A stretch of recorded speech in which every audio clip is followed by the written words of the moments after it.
Automotive online training ma choose like bare. Make sure you go video file ma budura pimya we page nagaro 1G FE engine ye. Lee wingo tencho bini de Lee Gane bata biro. Make sure you go budura pimya we page na pare. Nagaro 1G FE engine ma atom pure Lidiga pare. Lidiga garo two type pare. Nagaro kibene bono kibene Lidiga go quimbe puro bira pare. Libanene kama soino Lidiga dilo bonza mune pueme. When a kama Yagaro Throttle position Sanzalo Kore, TBS Sanzabe Pipare, or the Throttle position Sanzaga, Lidiga Pone Pamana, Bona, Lidiga Mana Punile, Edipamana go, ECU go, Rinchala people need Sanza Pipare, this is our solution, no, Tomone Sanza Pipare, Tagaro, ISC Bar Pipare, ISC Bagaro, ISC Bama solution as Lunaga, Tomone Pipare, ISC Bagado. Lee wingo the idea chinima adiga tencho being needed. Lidiga bima test and Thar, idea speak control bar, domo idea control bar pipare. Make sure you go DBU 5 magaro. Throttle position sanza go, time task, CG Nilan in a patabiro. Make sure you go to the Pimia way pigeon up pipare.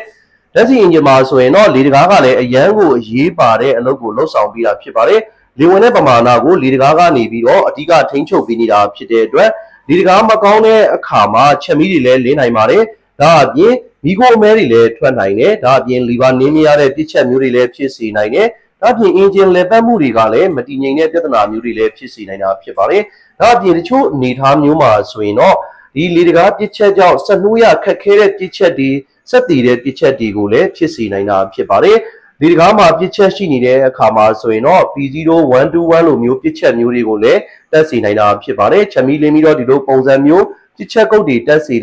Kama, Suino, Lidiga, Woman, Chimneys, people, Luada, Pipare,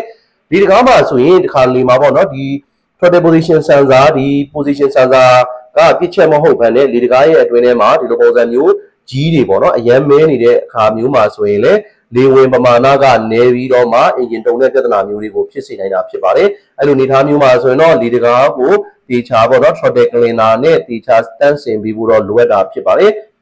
Resolution, Lidiga, the Throttle position Sanza, go, Tinda, CG, Nilana, but the Bido, Buddha Pimia, we Pibame. Throttle position Sanzama, Suyin, don't go bowing up Chipare. Tomoma solution, not Throttle position Sanzama, we see one of we see low call it, 5 would have been Yame. The 5 1 ECU are beat out. Not 2 year the Throttle position Sanza ye, don't be longer, ECU net chase set her up Chipare, to my we see low call it, the ECU are Navy or reference board, 5 will be there a being she may, being VDA low call it, signal being she may, not being out or E2 low call it, ground being she ma Chipare, and not to ma the payout yab, the Ligama so in payout yaga, the Mazoin didn't go below you dwellers or Daga, approving Chide, Dratini Donga. Nyabagani Savio Jime, Yabagani Yodimas and Law of Pomatame, Pomatavigo, Yabaga Saime, so in Ma, did net Tomona, Bagani Vido pay that Pentica, we see Pibare, EC1 Nevido, 5 will be needed as a Pibona, a leg up in our E2 Pibare, Tagaro, 1 and Yabona, the 2 year for the position Sanai, Payao Gita Pibare, Cardazine Ziaro, Quame, Daro, 1G FEMA solution, or the Bete Gajaro, we see Pime, a leping Ajaro. E2 ဖြစ်မယ်ဗောနော် E2 ဆိုတာကတော့ဒီ throttle position sensor ရဲ့ ground ဖြစ်မယ်ပြီးတော့ဒီဘက်ကကျတော့ VDA ဗောနော် VDA ဆိုတာကတော့ signal pin ကိုပြောတာဖြစ်ပါတယ်ဒီ throttle position sensor ကနေပြီးတော့ဒီသတင်းချက်လက်ပေးပို့တဲ့အခါမှာ ECU ကိုသတင်းချက်လက်ပေးပို့ပြီးတဲ့ pin ကဒီအစွန်ဘက်မှာရှိနေတဲ့ pin number 3ဗောနော်ဒါဆိုလို့ရှိရင်သူ့ရဲ့ pin တွေကိုတိုင်းတာစစ်ဆေးကြည့်ကြရအောင်ဒီတချို့လေတကားတွေမှာဗောနော်ဒီ position sensor မှာဆိုရင်၄ pin နဲ့ position sensor တွေလည်းရှိတယ်Living a position Sandari Masoino, the IDL or IDL switch to Kupala, Ozanile, Twiniare, at the 2 year Ligama are living up for the position Sanza go, Nakute Harabona, Sanza 1, Sanza 2, Nakute Harapos and Murile Shibare, at the 1Gma Tona Nagaro, the Tomine, Tomines or Dota Cecilia Kama, Bobozamu, the 9 days or 2 year the Achaladi Uro, Jamian in Eroti Hayame,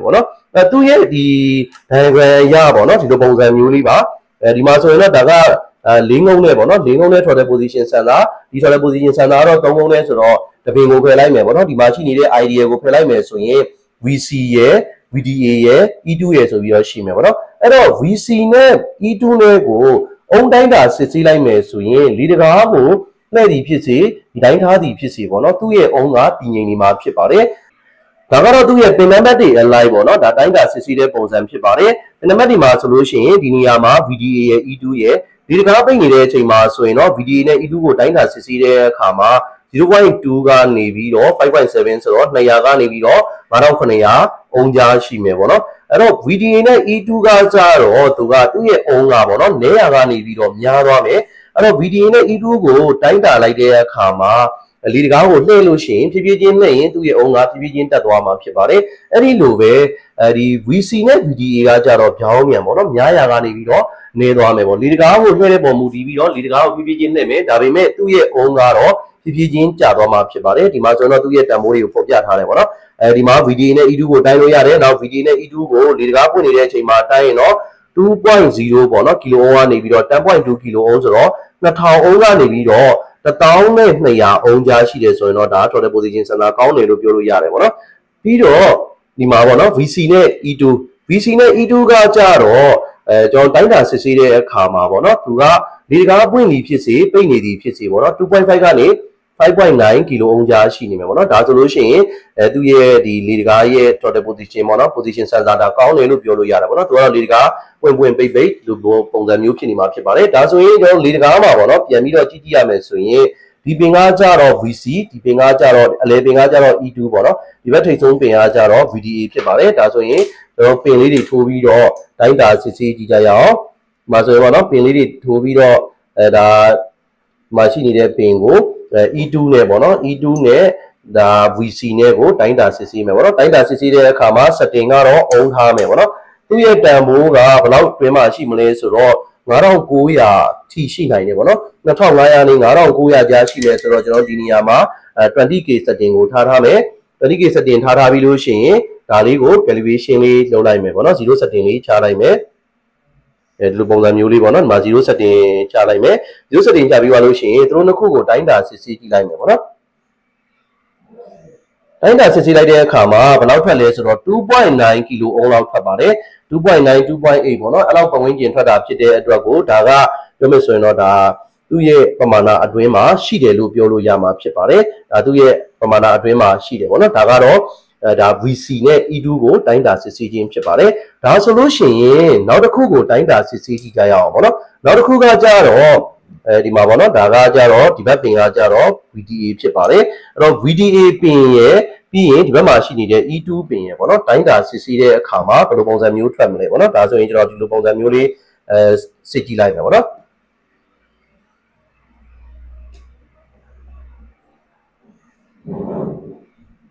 ်ဒါသူ့ရဲ့တန်ဖိုးကလောလောဆယ်ကနည်းနေတယ်ပေါ့နော်နည်းရာကနေပြီးတော့ဒီတကားကိုဒီလိုလှည့်လိုက်လို့ရှိရင်နည်းရာကနေပြီးတော့များလာရမှာပေါ့နော်ဒီမှာဒီလိုပုံစံမျိုးဖြည်းဖြည်းချင်းလှည့်မယ်လှည့်တဲ့အခါမှာသူ့ရဲ့တန်ဖိုးကဖြည်းဖြည်းချင်းများလာရမယ်ပေါ့နော်တန်ဖိုးကဘယ်လောက်ကနေစသွားလဲဆိုတော့ 0.46 ဆိုတော့ဒါ460လောက်ကနေပြီးတော့စတယ်ပေါ့နော်460ဆိုတော့သူ့ရဲ့သတ်မှတ်ထားတာက200ကနေစတယ်ပေါ့နော်200ကနေ9900ကြားပေါ့နော်ဒါဆိုရင်400လောက်ဆိုတော့ဒါမှန်တယ်ပေါ့နော်ဒါဆိုရင်ကျွန်တော်လေတကားကိုဖြည်းဖြည်းချင်းလှည့်သွားမယ်သူ့ရဲ့ခုခံအားကအုံးကဖြည်းဖြည်းချင်းတက်သွားမယ်ပေါ့နော်ဒါဆိုဖြည်းဖြည်းချင်းလှည့်ရနေပြီးတော့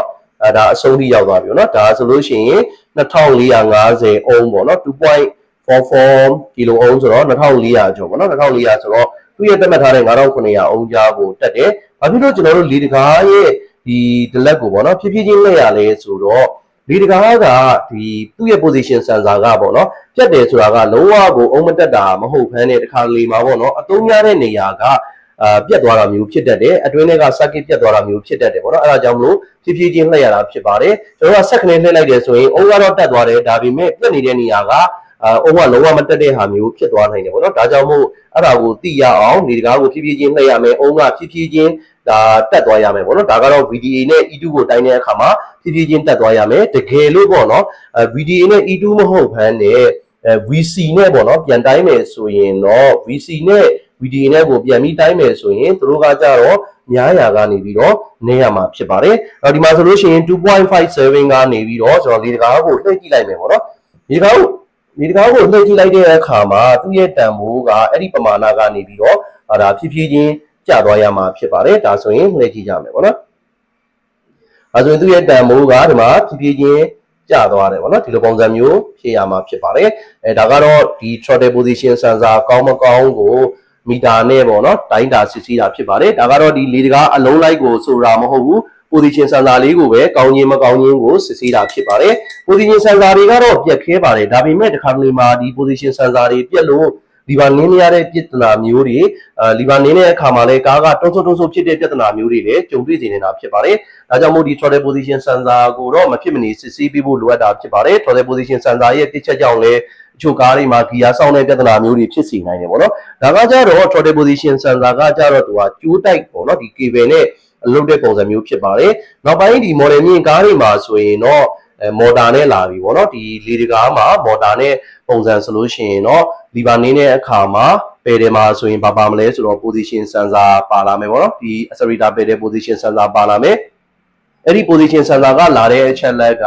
ECU ကိုသွားမယ်ပေါ့နော် ECU ကိုပို့ပြီးတော့မှ ECU ကနေပြီးတော့အဲ့ဒီလေတကားရဲ့ actuator လို့ခေါ်တဲ့မော်တာကိုလှည့်ပြီးတော့မှလေတကားအဖွင့်ပိတ်ကိုလိုသလိုထိန်းတာဖြစ်ပါတယ်အဲ့လိုပုံစံမျိုးဒီမော်တာနဲ့လာတဲ့ပုံစံမျိုးမှာဆိုရင်တော့ဒီ IAC ISC လို့ခေါ်တဲ့ idle speed control bar လေးကတော့မပါဘူးပေါ့နော်ဒါကတော့ idle speed control bar မှာဆိုလို့ရှိရင်တော့ဒီလိုပုံစံမျိုးဒါရေပေါ့နော်ကူလန့်ပေါ့နော်ကူလန့်အပေါက်လေးတွေပါဝင်မှာဖြစ်ပါတယ်သူကတော့ဒီဝင်လာတဲ့လေကိုအဲ့ဒီကူလန့်နဲ့အပူပေးတာဖြစ်ပါတယ်ဒီနေရာလေးပေါ့နော်ဒီနေရာလေးကကြတော့ဒါကလေဝင်မှာပေါ့နော်ဒီကနေပြီးတော့ဝင်မယ်ဒီတကားပိတ်ထားတဲ့အခါမှာဆိုရင် engine ထဲကိုလေကဝင်ဖို့အတွက်မရှိတဲ့အတွက်ပေါ့နော်အပေါက်မရှိတဲ့အတွက်အဲ့ဒီကနေဝင်လာပြီးတော့ဒီနေရာကနေပြီးတော့မှengine ထဲကိုဝင်လာဖြစ်ပါတယ်ဒါကတော့ ISC ဘာရဲ့ထိန်းတဲ့ပုံစံလေးပေါ့နော်မိတ်ဆွေတို့ကိုဒီဗီဒီယိုဖိုင်လေးမှာဥဒရာဖြစ်မျှဝေပေးခဲ့တာကတော့ 1G FE engine ရဲ့လေဝင်ကိုအဓိကထိန်းချုပ်ပေးနေတဲ့ throttle position sensor throttle body ဒါနဲ့ပတ်သက်ပြီးတော့မိတ်ဆွေတို့ကိုဥဒရာဖြစ်မျှဝေပေးခဲ့တာဖြစ်ပါတယ်ကျွန်တော်ရဲ့ဗီဒီယိုဖိုင်လေးကိုအဆုံးထိကြည့်ရှုပေးတဲ့အတွက်ကျေးဇူးအများကြီးတင်ပါတယ်ခင်ဗျာ